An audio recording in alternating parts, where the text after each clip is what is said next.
Hey everyone, NWA Prepper here. So I want to continue a little bit on the home firefighting front, and the thing that I want to talk about is firewood or wood burning stove safety. So to begin with, you want good pipe that's intact. Sometimes you've got to change things out. And this is a double wall pipe.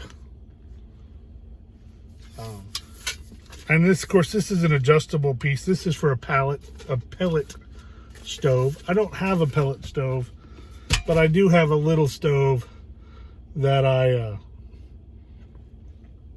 trying to bring up to snuff. Boy, I just can't talk today. So one of the important things about heating with wood is that, number one, you have stove this is my list. It's not in any particular order. You have a stove that's on a protected surface. Whether it's brick, a stove brick or heat brick, whatever you want to call it, or one of those thermal pads. They're normally 3 foot by 3 foot, 3 foot by 4 foot. It's like and I don't have one here to show you, but just a big plate that goes on your floor that you put your stove on top of. So any embers or coals or things that come out of the mouth of the stove, or perhaps even out of the back, land on that non-flammable heat distributing surface, so it doesn't damage your floor or catch your flooring on fire. So that's the number one safety thing. Another thing is you need to have a fire extinguisher, not right by your stove, but at the exit to the room with your stove in it. So when you retreat, when you're leaving, you can get to the door so you can get your fire extinguisher and utilize it if you need to. That's going to be a whole separate video on just fire extinguishers. So then you want to keep your stove in good shape. And to do that, it means you've got to keep it cleaned out. You've got to make sure that there are no rust spots. In the off season, you need to clean it really well, see if there's any rust spots, and treat them with high temperature paint. Special stuff that's made just for wood stoves. And then another thing that's important is cleaning your chimney. And I dropped what I want to show you, so hold on. So I'll show it to you in a different language. Now this is a pellet stove cleaning brush, and it goes on usually a piece of fiberglass rod that's in sections. Now this is very soft. This is not a wire brush, but the wire brushes look just like this. You buy them for the diameter of your chimney, your flue pipe.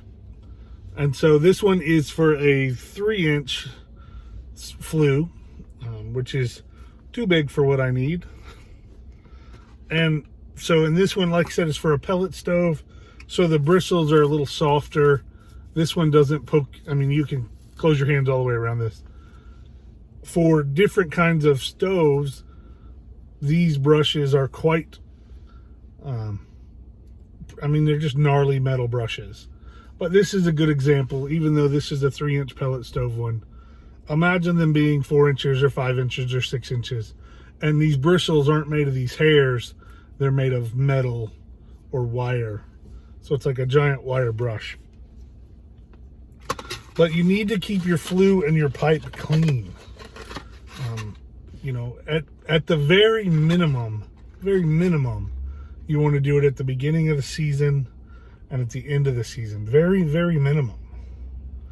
You do it at the beginning to get any bird's nests or any debris that's collected in there, or anything that's come in through the off season. And you do it at the beginning because that's when you inspect it and make sure that it's ready ready for use. Now, there are lots of chimney sweeps out there that do that. Their job is important. So there are things that we may miss. You need to inspect the pipe. You need to make sure everything's, like I say, there's no rust spots, no bends. A bent piece of pipe, like here's the wall of your pipe, if it's bent in, then the creosote and the soot will start clotting or forming like a blood clot there, and it will restrict your airflow, and all that stuff is unburnt material. So that's how flue fires start, or one of the ways. And so you want to make sure that your flue is always clean, and these brushes are one of the best ways to do it. And then lastly on wood burning stoves is you don't want to put water. If you have a flue fire, don't climb up on the roof and stick your garden hose in your flue. If it's made of brick, the temperature change is going to crack it. It's going to let fire get into your attic, and that almost always means your house is burning to the ground, regardless of where you live. Attic fires are very difficult because it's an open area for the whole house. Fire can easily go from one area of the home to the other, unseen and unchecked, and so we don't like that. If it's just stovepipe and it's got a spot that's lumped on, it can also start corroding the pipe. And so when that cold water comes down there, it can weaken the metal, which can cause a crack or a fissure. It can make it pop at the seams and can let fire get into your attic, which is a bad thing. Sweep your chimney. Pay somebody to do it if you don't want to get up there.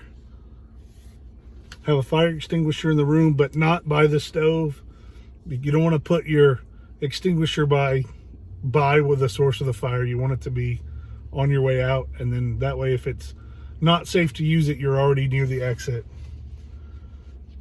Clean and serviceable. Keep the flammable stuff away. Don't stack your firewood right by your wood stove. Those are all really important things for wood stove safety. And when I get this little stove going, I'll for sure do a video on that because I'm pretty excited. All right, everyone. Thanks for watching. This is part of my homestead fire safety series, so I don't know where it's going to fall in there, but I hope you enjoyed it. If you have any questions, feel free to comment down below. Put your comments in, and I will address each of them the best that I can. And I don't know everything about this stuff, but I promise if I don't, I know someone who does. Let's get ready.